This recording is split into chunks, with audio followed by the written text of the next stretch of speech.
Wow. It was a nice day to be out on the beach, Yeah. not to be in the water, Yeah. obviously, in some places, but boy, was it hot today. It was hot today inland. The beaches were Yes. rather cool. It's certainly a place for a cool off. And I heard, was it Michelle Gili out there saying Yes. that Yeah. the crowds weren't that big? But on the other hand, I heard from our radio partner KNX 1070 that we had record numbers out at the fair today. Yeah. So I So think inland. instead of going to the beach, they all took advantage of the day off for Yeah. everybody. And it's hotter at the fair. You In know the that. Pomona? Oh. Yeah, in Pomona. 100 yeah. plus. Yeah. And it's going to stay that way for a good 5 or 6 days. This is going to be a rather long heat spell.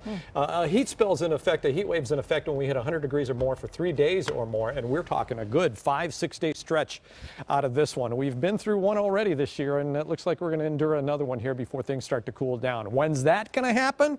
I'm going to keep you in suspense a little bit longer. There's the shot from downtown from the Hollywood Hills.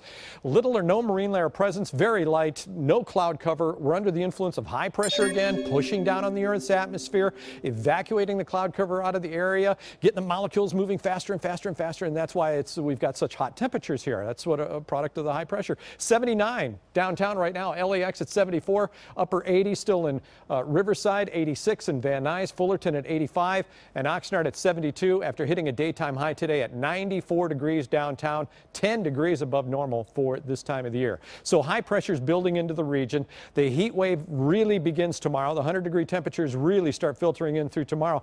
Back to normal temperatures won't start filtering in until next Monday. And at that, we're only going to be at about normal for this time of the year. There's our beach hazard statement right now. We're still talking about the coastline of Ventura and Los Angeles County. Some very strong rip currents, some very high waves up to 9 feet. Out at the wedge, you may have seen the report, 15 footers or more out there. We've got some watches and warnings to talk about. Most notably, we've got the surf advisory in effect until 8 o'clock on Tuesday, and the heat advisory that's going into effect tomorrow, and that will be in effect through Friday. Booth, did I hear you say wrap up for me? Am I done? Warm temperatures was the name of the game today in Southern California.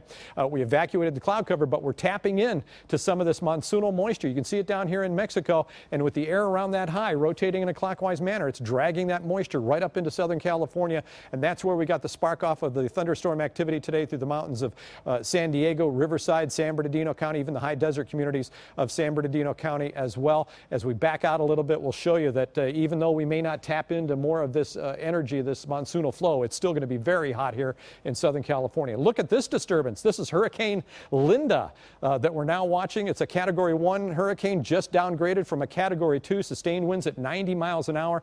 This thing is going to fizzle out here as it moves closer to the north and gets into colder waters in the next couple of days. All right, here's your extended outlook for the next 7 days. 96 downtown tomorrow, 86 at the beach. The valleys, look at that. We're going to play with 100 to 170 degree temperatures over the course of the next 5 days here in Southern California. Very warm. Ladies, back to you.